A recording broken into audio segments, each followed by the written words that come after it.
Welcome to Pratap classes. दोस्तों, Pratap classes के YouTube channel पर आपका स्वागत है। आज है 27 मार्च 2025 और 27 मार्च 2025 के जितने भी इंडिया और वर्ल्ड के जो करंट अफेयर्स के क्वेश्चन बनते हैं, आज उनका अपने डिस्कशन करेंगे।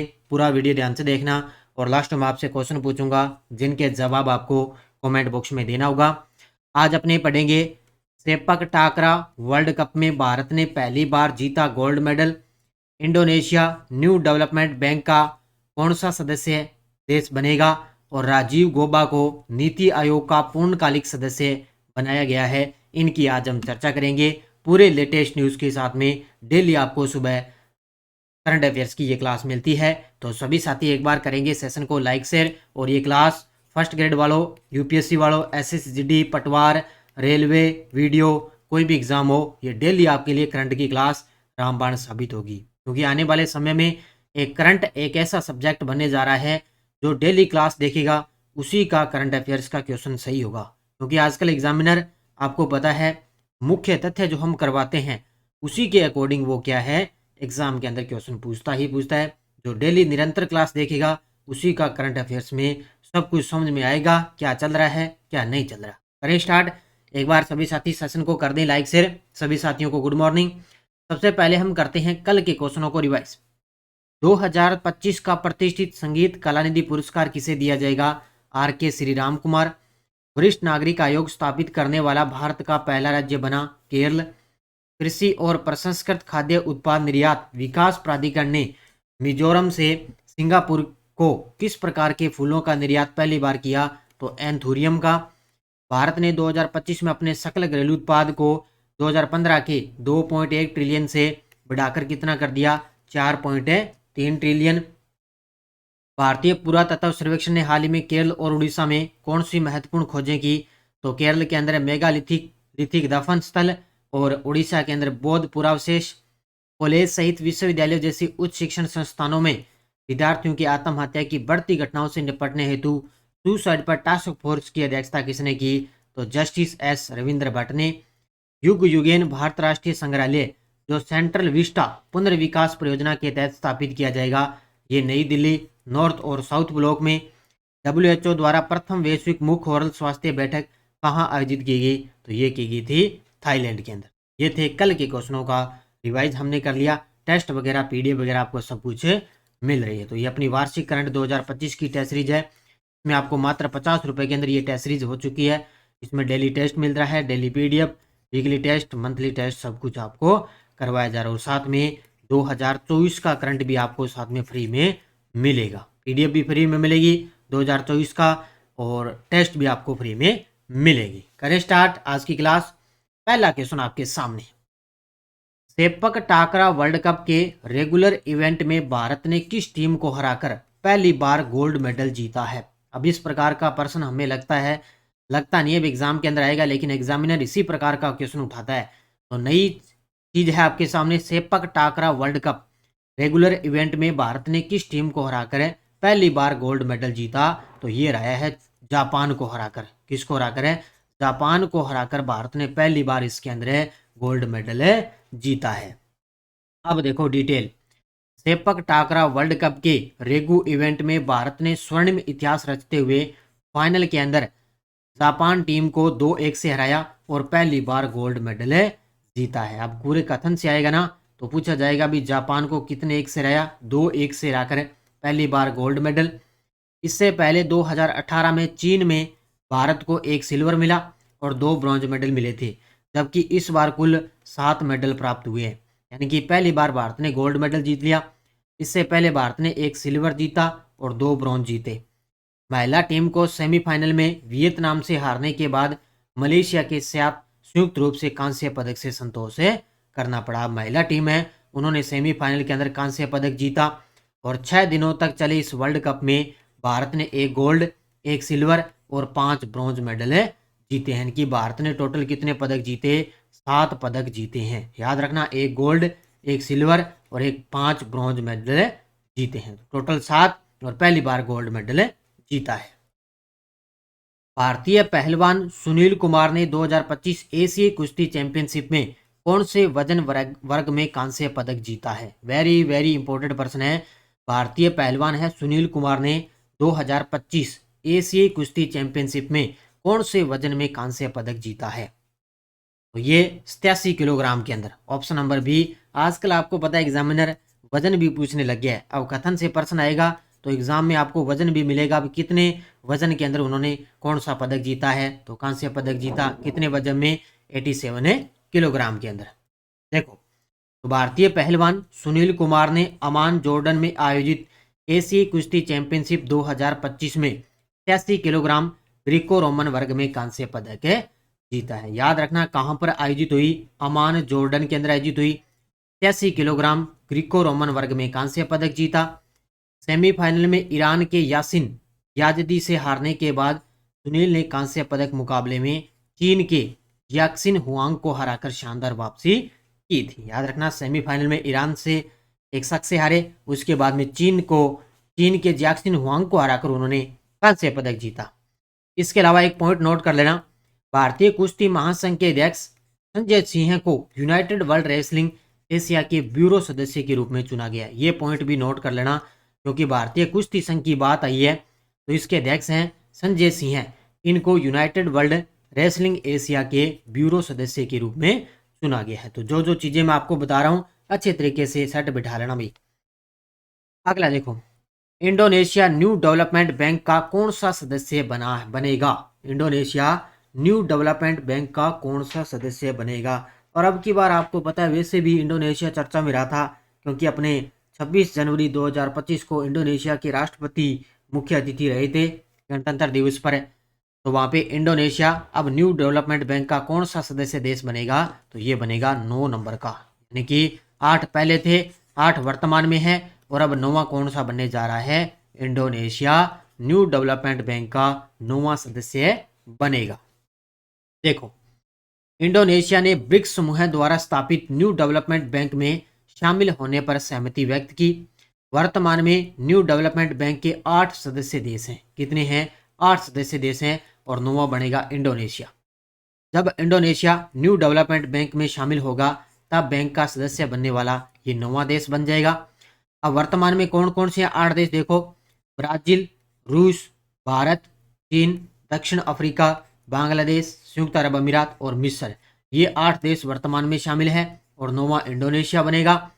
और नोट कर लेना एक पॉइंट है, इंडोनेशिया ब्रिक्स का 10वां सदस्य देश है, और दक्षिण पूर्वी एशिया से पहला देश ये बना है। ये पॉइंट तो मैंने करवा ही दिया था, लेकिन नोट लगा के मैं आपको ये बात याद करवा रहा हूँ कि इंडोनेशिया है वो ब्रिक्स का 10वां सदस्य देश बना, और ये दक्षिण पूर्व एशिया से पहला देश बना था। तो न्यू डेवलपमेंट बैंक का 9वां सदस्य बन गया इंडोनेशिया, और ब्रिक्स का ये 10वां सदस्य बना था इंडोनेशिया। दोनों को अलग अलग अच्छे तरीके से याद कर लेना भाई। भारत की वर्तमान दुग्ध उत्पादन क्षमता कितनी है? अब ताजा रिपोर्ट आई है, भारत है वो विश्व के अंदर सबसे टॉप पर आ गया भी दूध उत्पादन के अंदर। तो भारत की वर्तमान दुग्ध उत्पादन क्षमता कितनी है? तो ये है 239 मिलियन मीट्रिक टन। कितनी है? 239 मिलियन मीट्रिक टन भारत की वर्तमान दुग्ध उत्पादन क्षमता है। तो भारत दूध उत्पादन के अंदर सबसे टॉप पर है। तो भारत दुनिया में सबसे बड़ा दुग्ध उत्पादन देश बनकर उभरा है, जिसकी वर्तमान दुग्ध उत्पादन क्षमता कितनी है? 239 मिलियन मीट्रिक टन है। MMT कितनी है? 239 मिलियन मीट्रिक टन है, और भारत दुनिया के अंदर सबसे बड़ा दुग्ध उत्पादन देश है। केंद्रीय पशुपालन और डेयरी मंत्री राजीव रंजन सिंह ने लोकसभा में घोषणा की कि भारत अगले 5 वर्षों में 300 MMT यानी कि मिलियन मीट्रिक टन दुग्ध उत्पादन का लक्ष्य प्राप्त करने की दिशा में कार्य कर रहा है। यानी कि वर्तमान में तो अब कितनी होगी? 239, लेकिन अगले 5 वर्षों में इन्होंने कहा भी हम 300 मिलियन मीट्रिक टन है इसका लक्ष्य रखा है। तो ये किसने घोषणा की? केंद्रीय पशुपालन और डेयरी मंत्री राजीव रंजन सिंह। अब सभी साथी मुझे कमेंट के अंदर बताएंगे, अब भारत तो विश्व के अंदर टॉप पे आ गया, अब राजस्थान का देश में कौन सा स्थान है दूध उत्पादन के अंदर? सभी साथी मुझे जरूर कमेंट के अंदर बताएंगे।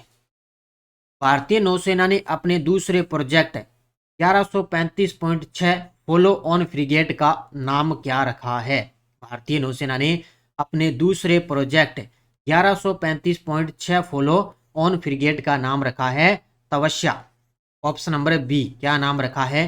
तवस्या नाम है रखा है। ये देखो आपके सामने तस्वीर के अंदर ये है दूसरा प्रोजेक्ट फ्रिगेट, किसका? भारतीय नौसेना का, और इसका नाम क्या रखा गया है? तवस्या। देखो, भारतीय नौसेना ने गोवा शिपयार्ड लिमिटेड GSL में अपने दूसरे प्रोजेक्ट 1135.6 फॉलो ऑन फ्रिगेट तवस्या का जलावतरण किया है।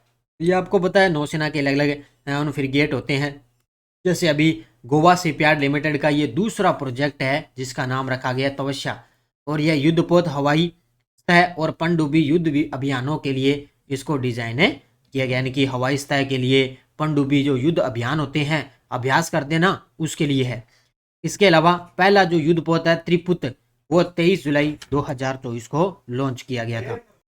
तो इसको याद रखना, पहला युद्धपोत 23 जुलाई 2024, ठीक है। और दूसरा अब तवस्या को जलावतरण इसमें किया गया है, कहां पर है? गोवा के अंदर।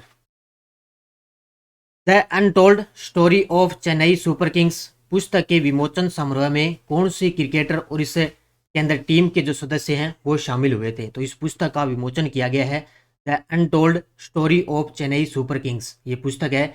इस विमोचन समारोह के अंदर एक तो अपने भारतीय क्रिकेटर खिलाड़ी और टीम के सदस्य इसके अंदर शामिल हुए हैं। तो कौन है? ये हैं MS धोनी और चेन्नई सुपर किंग्स के सदस्य। ये देखो आपके सामने तस्वीर के अंदर आपके सामने दिखाई दे रहे होंगे, ये देखो MS धोनी और ये हैं आर अश्विन खिलाड़ी। तो इनकी पुस्तक है the untold story of Chennai super Kings. देखो, क्रिकेटर MS धोनी और चेन्नई सुपर किंग्स टीम के सदस्य the untold story of Chennai super Kings पुस्तक के विमोचन समारोह के अंदर शामिल हुए, और यह पुस्तक तमिलनाडु क्रिकेट एसोसिएशन के पूर्व उपाध्यक्ष PS रमन द्वारा लिखी गई। तो इस पुस्तक के लेखक कौन है? ये तमिलनाडु क्रिकेट के एसोसिएशन के पूर्व उपाध्यक्ष हैं PS रमन, इनके द्वारा ये पुस्तक लिखी गई। क्योंकि फर्स्ट ग्रेड के अंदर एक चर्चित पुस्तकों का टॉपिक दिया हुआ है, और करंट अफेयर्स के अंदर लगभग मैं 2 से 3 दिनों के बीच में आपको एक डेली चर्चित पुस्तकों का क्वेश्चन करवाता हूँ। अब देखो आपके सामने वन लाइनर करंट। पूर्व कैबिनेट सचिव है राजीव गौबा, इनको नीति आयोग का पूर्णकालिक सदस्य नियुक्त किया गया। बस इतना याद रखना है, भी पूर्व कैबिनेट जो सचिव है राजीव गौबा, इनको नीति आयोग का पूर्णकालिक सदस्य नियुक्त किया गया। इसके अलावा दूसरा पॉइंट है, भारत और सिंगापुर ने 25 मार्च 2025 को सिंगापुर मेरीटाइम वीक के दौरान हरित और डिजिटल शिपिंग कॉरिडोर सहयोग के लिए एक समझौता किया है। तो पूछा जा सकता है भारत और किसके बीच में मेरीटाइम वीक के दौरान हरित और डिजिटल शिपिंग कॉरिडोर के लिए समझौता हुआ? तो ये हुआ है भारत और सिंगापुर के बीच में, ये याद रखना। और ये टेलीग्राम ग्रुप है, कोई सूचना आती है, कोई लिंक आता है, कोई नोटिफिकेशन, सब आपको टेलीग्राम पे सूचना मिलती है। वीडियो के डिस्क्रिप्शन में भी टेलीग्राम का लिंक है। पिछले वीडियो क्वेश्चन क्या था? विनोद कुमार शुक्ल जिन्हें 2025 के लिए 59वें ज्ञानपीठ पुरस्कार से सम्मानित किया जाएगा, किस राज्य के पहले साहित्यकार हैं जिन्हें यह पुरस्कार मिलने की घोषणा हुई? तो ये है छत्तीसगढ़ के रहने वाले। तो इनको अभी 59वां ज्ञानपीठ पुरस्कार से सम्मानित किया जाएगा, विनोद कुमार शुक्ल। तो बहुत सारे विद्यार्थियों ने बड़े गजब के दिए जवाब। अब देखो क्वेश्चन फॉर यू, विश्व जल दिवस पर जल शक्ति अभियान कैच द रेन 2025 की शुरुआत किस जिले से हुई थी? गुरुग्राम, फरीदाबाद, पंचकुला, करनाल। तो हरियाणा के अंदर कौन सा जिला है जहां से जल शक्ति अभियान कैच द रेन 2025 की शुरुआत हुई? अब देखो अपनी यस्टरडेज क्या चल रही थी पॉलिटिकल के अंदर। भारत के संविधान में मूल कर्तव्यों का वर्णन किस अनुच्छेद में है? तो यह अनुच्छेद 51A के अंदर। ये सारे के सारे जो क्वेश्चन है वो रीट प्री का SST के अंदर आए हुए हैं, पॉलिटिकल के क्वेश्चन वो हैं। इसके अलावा संसद ने भारतीय पोस्ट ऑफिस संशोधन विधेयक पारित करके किस राष्ट्रपति के सम्मुख हस्ताक्षर हेतु प्रस्तुत किया? उस समय थे ज्ञानी जेल सिंह। 26 नवंबर 1949 को अंगीकृत भारत के संविधान पर संविधान सभा के कितने सदस्यों ने हस्ताक्षर किए थे? तो ये किए थे 284 सदस्यों ने संविधान सभा ने सदस्यों ने हस्ताक्षर किए थे। तो ये तीनों क्वेश्चन है वो रीट प्री का जो एग्जाम हुआ था पात्रता का, उसमें SST में ये क्वेश्चन आए थे। अब देख लेना किस प्रकार के पॉलिटिकल के क्वेश्चन आ रहे हैं। अब देखो आपके लिए नेक्स्ट डोज, लोकसभा का अस्थायी अध्यक्ष यानी कि प्रोटेम स्पीकर किसके द्वारा नियुक्त किया जाता है? केंद्र सरकार ने व्यय को नियंत्रित करने की शक्ति किसमें निहित है, उसमें बताना है। और कोई विधेयक धन विधेयक है या नहीं, इसका विनिश्चय अंतिम रूप से कौन करता है? इसका जवाब आपको कमेंट बॉक्स में देना है। तो लगातार मैं आपको पॉलिटिकल करवा रहा हूँ और लगभग मैंने आपको वन लाइनर के तौर पर लगभग आपको मैंने पॉलिटिकल कंप्लीट करवा दी है। तो ये आज की थी क्लास। बाकी आपको टेस्ट सीरीज वगैरह दी जा रही है, बुक अपनी उपलब्ध है। ये देखो, जेल प्रहरी, चतुश्रेणी कर्मचारी, ड्राइवर, वाहन चालक, पटवार के लिए मात्र से मात्र 50 रुपये के अंदर आपको ये टेस्ट सीरीज दी जा रही है। इसके अलावा जो फर्स्ट ग्रेड की मिशन 1.0 बुक उपलब्ध है, इसका मैं रिवीजन आपको लगातार करवा रहा हूँ। तो आज आपके लिए अंतरिक्ष जो प्रौद्योगिकी की क्लास आपको मिलेगी। इससे पहले मैंने लगभग आपको क्लासें करवा दी, इसकी प्लेलिस्ट भी बनी हुई है, आप पीछे वाली क्लासें आराम से देख सकते हो। बाकी डेली वार्षिक करंट की टेस्ट सीरीज है, उसके अंदर आपको डेली, वीकली, मंथली टेस्ट मिलता है। तो सभी साथी वीडियो को एक बार जाते जाते करेंगे लाइक शेयर। धन्यवाद। जय हिंद, जय भारत, जय राजस्थान।